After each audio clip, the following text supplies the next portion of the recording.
Um, Good way to start the video. End of day 3 of the 75 hard. I just need to do a progress pic for today and read 10 pages. Still not going to get 8 hours sleep because it's about 11 o'clock and I need to be up at 6 again tomorrow. What I found today, 3 days in, is that I am more, I think, not resolute but resigned to achieving this 75-day streak.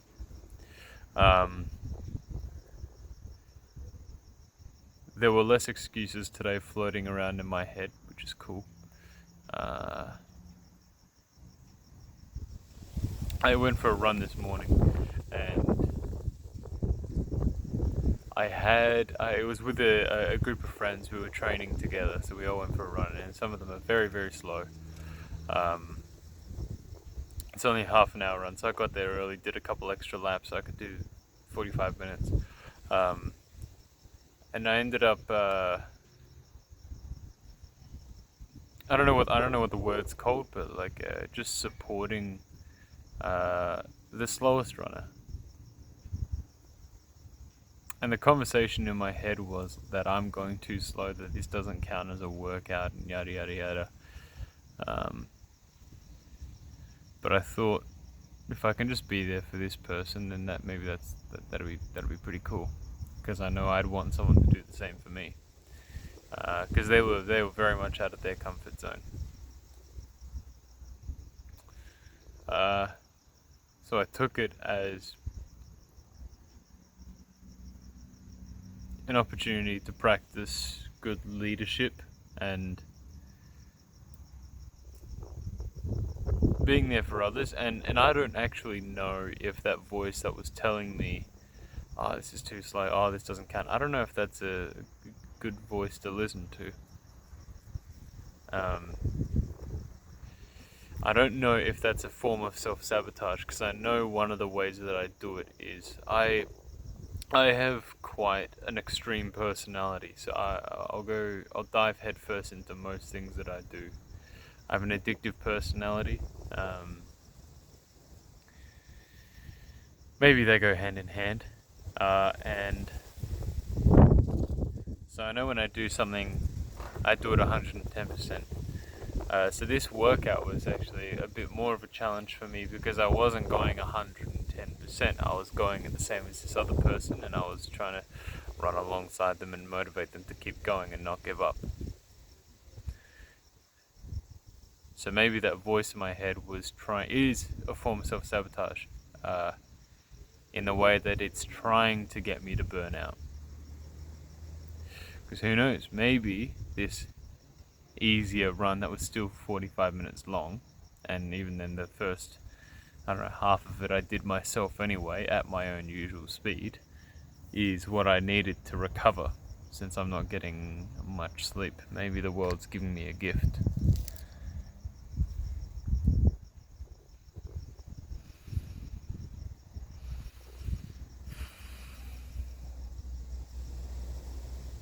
I had a conversation with my parents.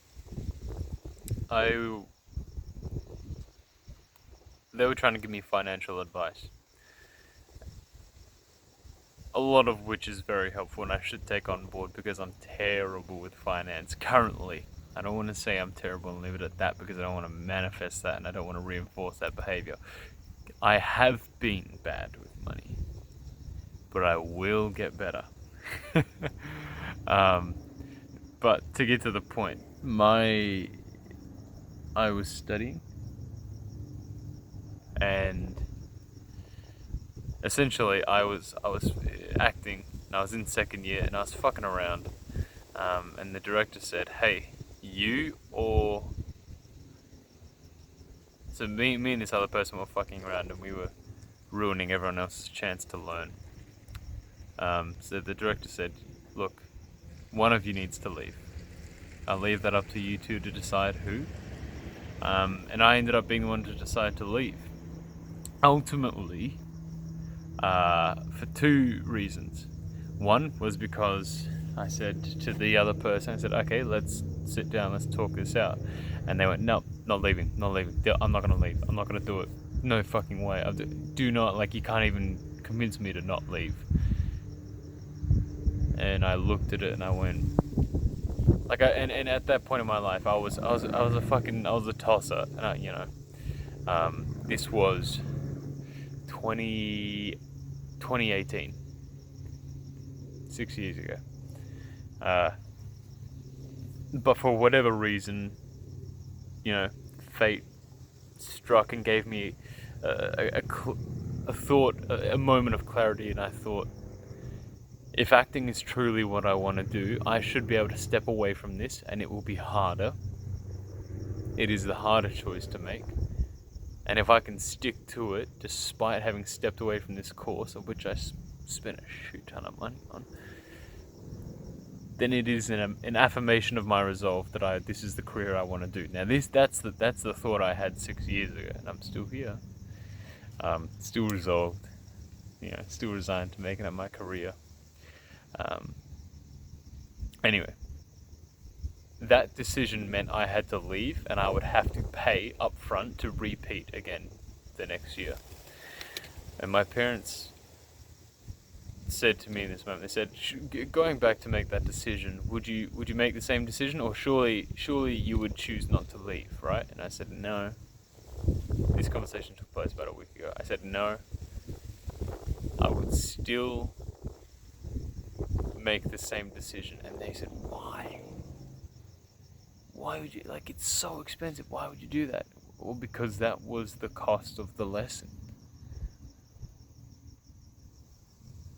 And until I learn that lesson, I will continue to keep making mistakes, and life will continue to keep fucking me over.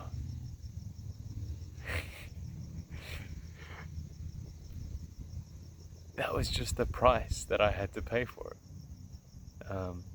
And I'm really trying to take that belief into everything I do. I don't begrudge my position. I don't begrudge that I work minimum wage in a job that I don't like. It's just where I need to be, and as soon as I've learned the lessons that I need to learn, and unfortunately, because I'm an incredibly slow learner, it's taken me 7 years to learn these lessons. But at this point now, where I'm repeating my final year, so I had to repeat my second year and repeat my third year. And I took years off in between just to save up money to try and do it. So it's been a long process, but I'm here on the doorstep of graduating a course that has taken me, a 3-year course that's taken me 7 years to do.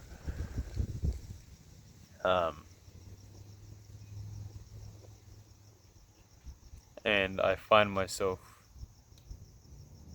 filled with gratitude, particularly for this institution, because I have fucked around a lot. And for students that get asked to leave, they go one of two ways. They go one, they fuck the school.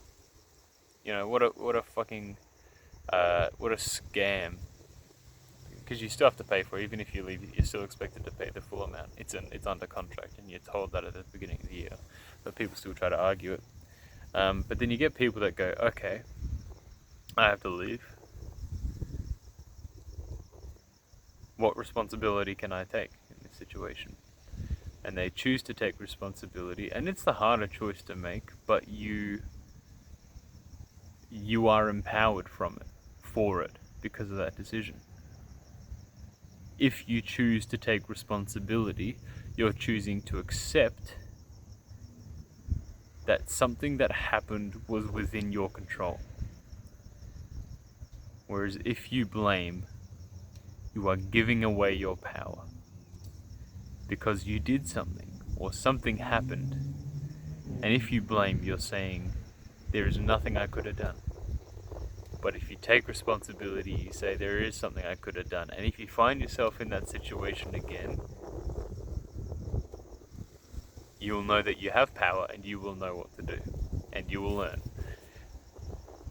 I think in order to learn, you have to take responsibility. Anyway, I gotta get going because I got an early start tomorrow. My brother's just arrived home, and I will see you on day 4. Go on strong.